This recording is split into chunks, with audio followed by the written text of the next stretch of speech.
সালাম ভাই লোক, আমি আছি এখন ফিলিপিন্সের সিবো আইল্যান্ডের অসলোভ এলাকায়। আজকে আমি এইখানে জীবন নিয়ে সবচেয়ে বড় ছেলে খেলা করব। আমি মাঝ সমুদ্রে সাঁতার কাটবো পৃথিবীর সবচাইতে বড় মাছের সাথে, যে মাছের নাম হলো ওয়েল শার্ক। এখন বাজে রাত 4টা।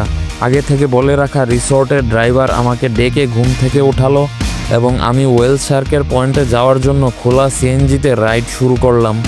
হোটেল থেকে যাওয়া আসার জন্য জনপ্রতি 50 ফিলিপিনো পিসও দেওয়া লাগলো। কাঙ্ক্ষিত গন্তব্যে যাওয়ার পরে রিসোর্টের একজন আমাকে নিয়ে গেল টিকিট কাউন্টারে। ওয়েল শার্কের সাথে সাঁতার কাটার জন্য জনপ্রতি 1000 ফিলিপিনো পিসো দিয়ে টিকিট কাটলাম। এত রাতের বেলা আসার কারণ হলো এইখানে প্রচুর ভিড় হয়, কারণ এমন সাঁতার কাটার এক্সপিরিয়েন্স আর কোথাও নিতে পারবেন না। একটু পর থেকে সিরিয়াল আরও বেড়ে যাবে, তাই প্রথম ব্যাচের সিরিয়ালের জন্য এত রাতে আসা। সকাল 6টা থেকে শুরু হবে সাঁতার কাটার আয়োজন।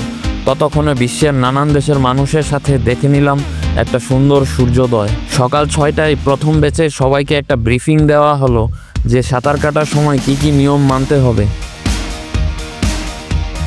After routine swimming, please observe a 4-meter distance away from the whale shark.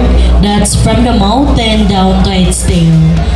তারপর লাইফ জ্যাকেট পরে নির্দিষ্ট নৌকায় উঠে পড়লাম কিছু কোরিয়ান আপাদের সাথে। নৌকা আমাদেরকে প্রায় 1/2 কিলোমিটার সমুদ্রের ভিতরে নিয়ে গেল।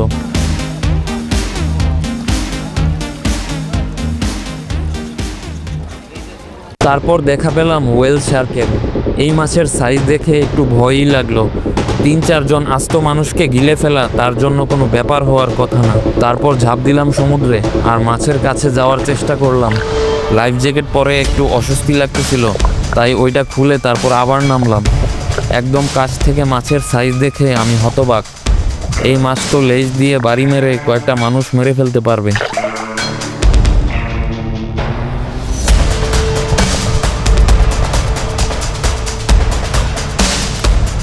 সাঁতার কাটতে কাটতে কখন যে আমি মাছের একদম মুখের সামনে পড়ে গেছিলাম বুঝতেই পারি নাই।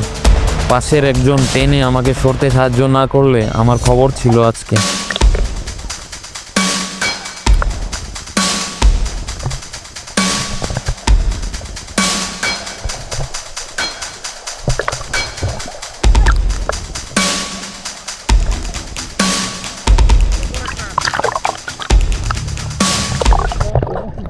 প্রায় আধা ঘন্টা সাঁতার কাটার পরে আমাদের ব্যাচকে উঠতে বলা হলো। তারপর ফেরত আসার জন্য নৌকা ছাড়লো।